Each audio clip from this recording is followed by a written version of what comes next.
Peggy 18.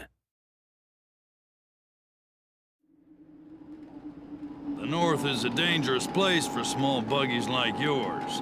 Afraid you're gonna need something with a little more muscle.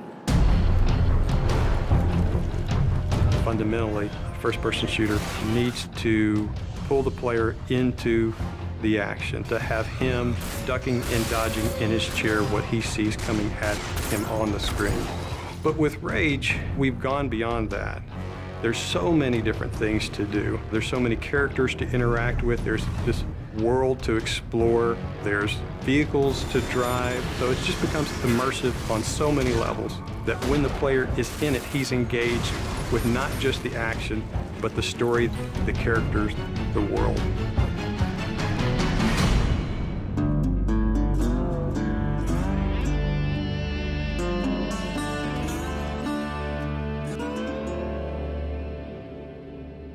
The wasteland in Rage is kind of like a plate that the rest of the game sits on. As you travel around, you'll discover that there's these entrances to bandit hideouts and mutant caves and old sewers and things. Listen, don't you go trekking around down there without some serious firepower. In Rage, we try to make the game open but directed. Player choice is very important in Rage. The wasteland is more than just a setting for the story. It's its own gameplay level, for lack of a better word. It's the thing that stitches the story and it stitches the action all together. We want you to follow this action movie experience, but we allow you some freedoms to kind of explore different things. Each of the missions does kind of surround the story. For instance, we have an electrobolt for the crossbow weapon. Electricity, water, that makes sense.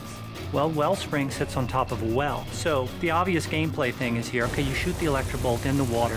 It electrifies anybody that's in the water and they die.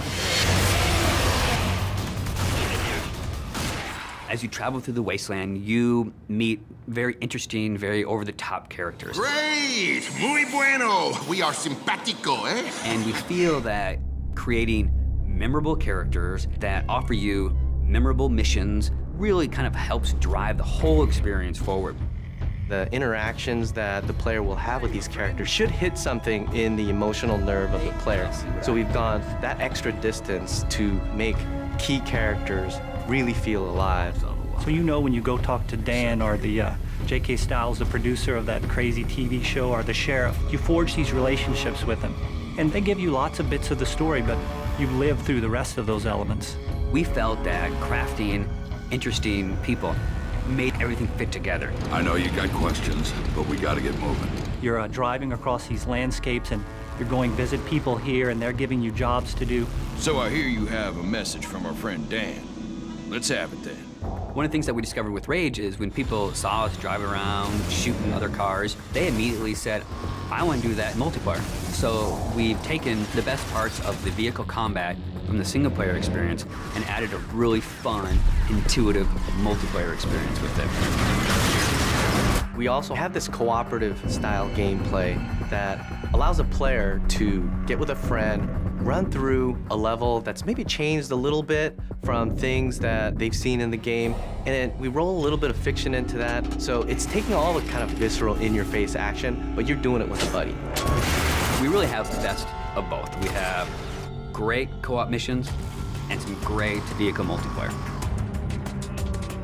We want to provide this smorgasbord of different things that the player can do so that they can become immersed with other things rather than just a critical story path. But if you want, you can go to the store, get a couple more grenades, outfit yourself with some new ammo types, jump back in the car and head for the next action. And we're okay with that.